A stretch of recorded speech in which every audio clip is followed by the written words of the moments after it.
Hello everybody, welcome back. It's of course Sport Federation TV, where we talk about what's happening with sport in the Western Cape. And we're going to get straight into it tonight. We've got a number of sport coaches joining us tonight. Look out for life-saving coming up a little bit later. We're hoping to speak to the guys from climbing and of course some of our other sport codes in the province. In studio with me now is Murray Loubser. He recently returned from Johannesburg, where he won the South African National BMX Championships.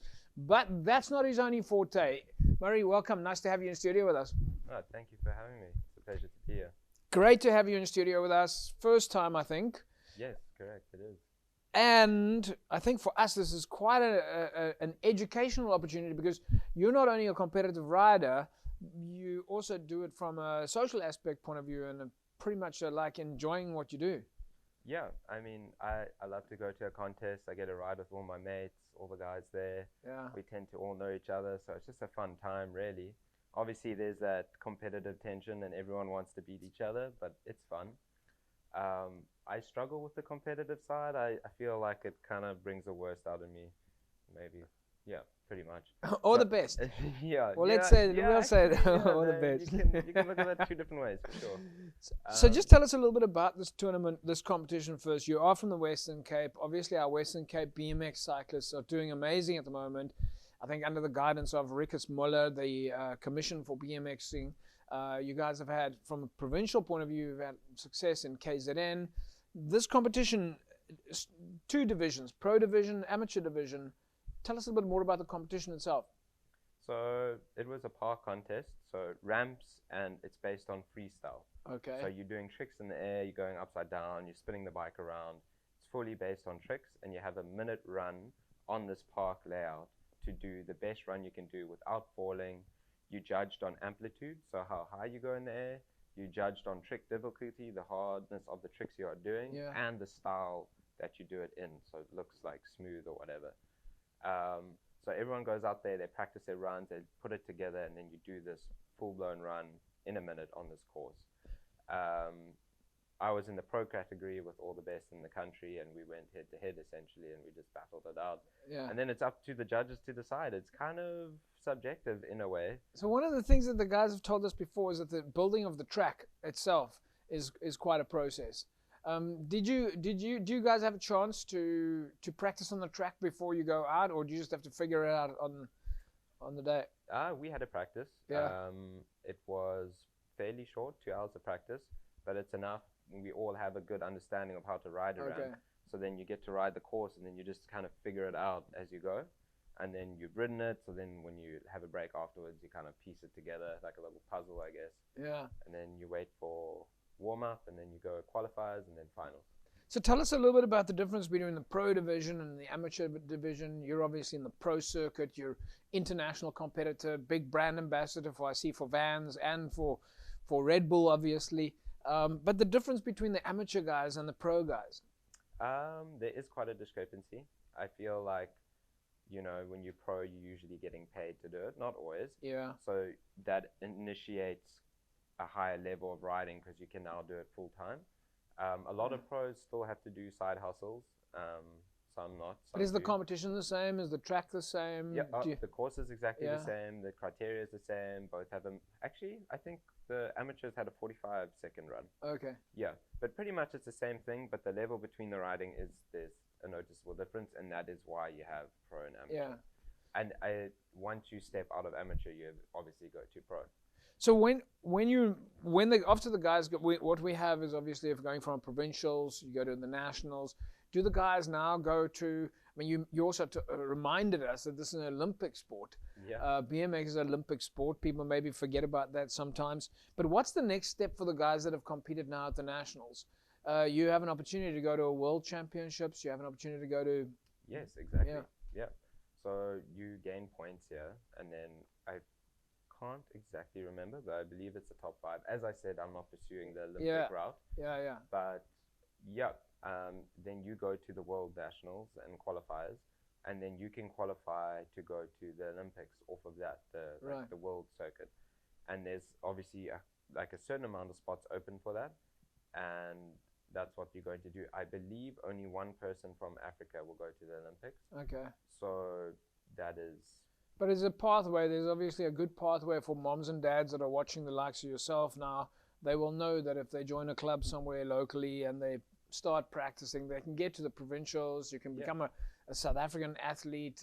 There's opportunity to go all the way, like to the Olympics. Many other sport codes do. Yeah, exactly. Yeah, it's amazing. I mean, this is the second year now it's in the Olympics, the second time that's going to happen. And I think it's amazing because BMX racing's been in the Olympics for a long time. That's a different sort of BMX. That's where you're on a track and you have and you're racing against time. Essentially, the other riders. Whereas this is very much more subjective park. It's like you're putting on a show essentially.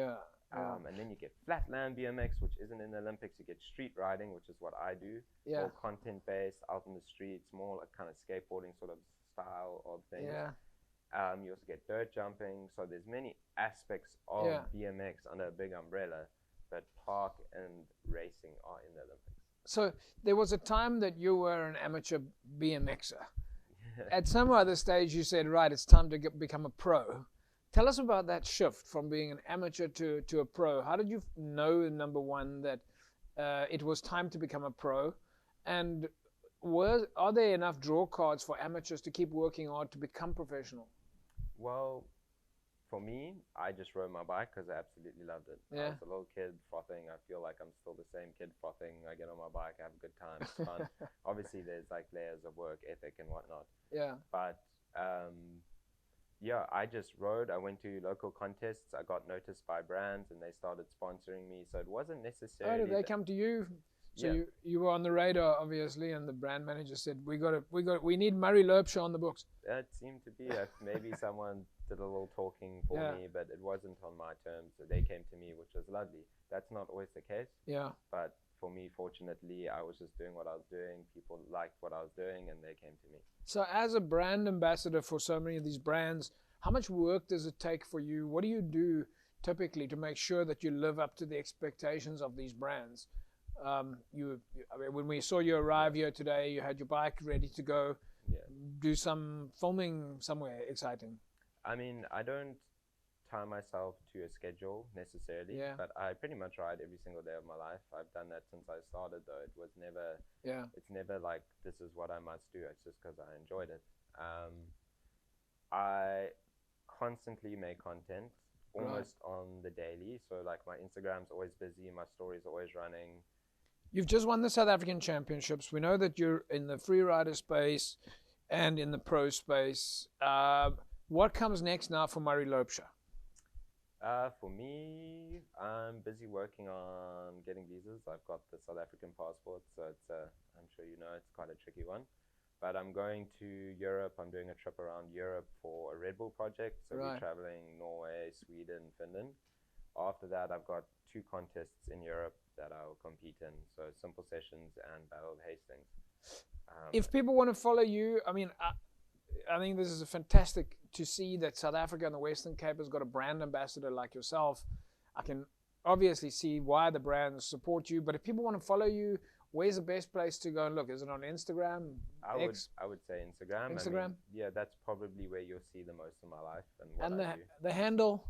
It's an interesting one. It's Mr. Moo, _, Mr.Moo, _. And it's funny. It's a funny one, but people remember it, so it works. That's fantastic stuff. Murray Loubser, it's a pleasure having you in the studio. We can't wait to get you back. Obviously, the viewers will be following you on your Instagram handle, and we want to get some pictures from wherever you are. And and congratulations on your victory in Gauteng. Thank you. I appreciate it. Thanks for having me. It's been great talking to you. Mr. Moo. Yeah. Right, folks, there you go. Murray Loubser, South African brand ambassador for BMXing in South Africa, and of course the brands that he represents, and flying the flag proudly for the Western Cape as well. Or at least we're flying it proudly for him. Go and follow him on his Instagram handle, Mr. Moo.